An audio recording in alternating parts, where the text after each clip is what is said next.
So it's been a long, hard week, and then all of a sudden, lots of things will turn up all at once. The iPhone 12, the iPhone 12 Pro, and a few accessories courtesy of Apple. And I was thinking, well, okay, I'll do a fancy schmancy video. I'll do lots of angles and photos and bits and pieces. But frankly, I'll be honest with you, I'm just a little bit too tired. But people do seem to like unboxings. And this year, of course, things are a little bit different because these are thin. And the reason they're thin is pretty well known. It's because Apple has decided to not include a charger or headphones with this year's iPhones, which should, of course, make these unboxings a heck of a lot easier. Let's have a look. So this is the iPhone 12 green, 256 gig. Not too many green phones out there, actually.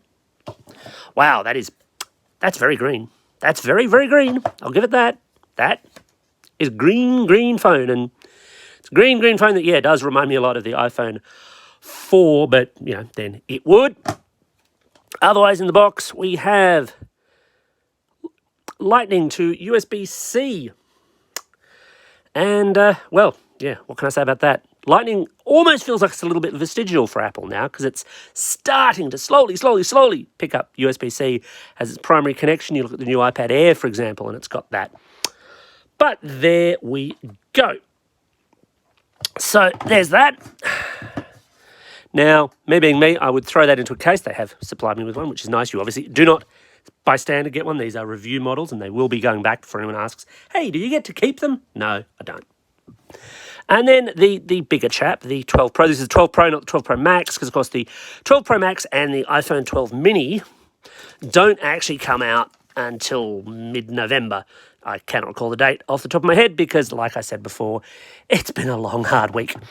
But anyway, that is the sapphire blue, and yeah, I do like that colour. I'm a bit of a sucker for a blue phone, I've got to say. Got these little sticky bits of plastic. I mean, it's kind of inconsequential, but it's just kind of nice. Visually, yep, nice design. Obviously, no headphone jack. Triple camera, so it looks an awful lot like an 11 Pro in that respect, but the cameras are meant to be better. Obviously, I'm literally taking these out of the box now, so please don't ask me whether or not the cameras actually live up to Apple's promises, but I'm kind of keen to see whether or not they do, because I think 2020 is an interesting year for that kind of stuff. They've also sent me a MagSafe charger, so that at least, if I can work out how to open it up without making a complete idiot of myself up. Little tag.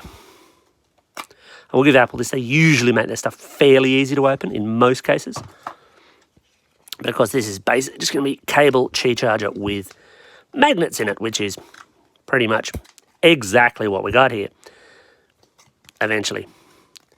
And then he struggled for minutes and minutes and minutes to get the simple thing out of the packaging.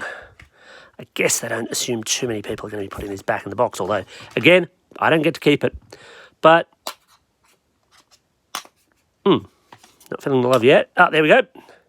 That is, let's get a little risky here, a little crazy. Right, that is actually working. That is magnetically attaching. Obviously not charging because, I haven't plugged that end in. But look, I think that'll do for now. You get the idea. If you were keen to know what was in the box, the answer is, well, aside from a phone, not much, but that's sort of the point.